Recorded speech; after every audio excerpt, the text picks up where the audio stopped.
Where's my sports fans? Where's my Arizona Cardinals coming in? Give us a thumbs up if you're enjoying the sports, if you're enjoying the Cardinals. Good stuff. I'm here in Arizona, so it always makes me happy to get an Arizona team going. What's your favorite team? All right, let's talk about what's happening right here. Amy brought this over, going to be for her daughter's friend, I believe is what it is. And she loves herself the Arizona Cardinals. Can't be upset about that. We talked about a lot of things when she arrived, but I think I want to talk to you about first is that she wants to do self-binding. Now, if you're not sure of what that is, I do have some of the videos that talk about it.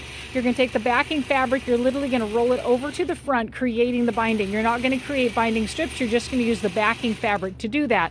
When that happens, you're going to trim the front and the batting equal to each other, and then the backing about 3/4 of an inch more, and roll that over and create your binding. Now, when somebody tells me they're going to do self-binding, or if they request that I do self-binding, I just barely got done doing a quilt with self-binding. It's in my sewing room right now. Then what's going to happen is you would end up taking out the basting, and then you would have your cutting mat underneath of the entire quilt, including the back, but you take a smaller mat and put it between the batting and the back, all the way in as far as you can to the stitch line, and then you will use that mat and your rotary cutter and your template, and you're going to cut even right here. So because of that, if you tell me ahead of time that you want to do self-binding, I'm going to keep that design in just a tad. That's going to allow you a little bit extra space to get that cutting mat and be able to do the cutting of these two pieces without having to accidentally trim the back, which has happened many times with me, even though I do lots of self-binding.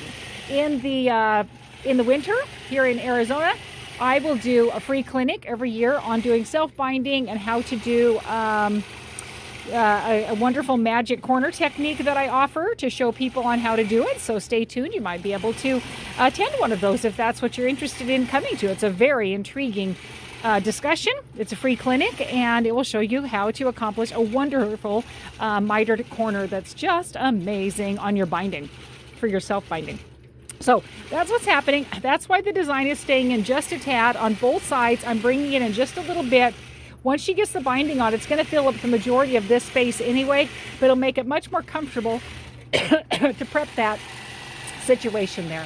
All right, my friends, pardon me, a little frog in my throat. My friends, make it a great day.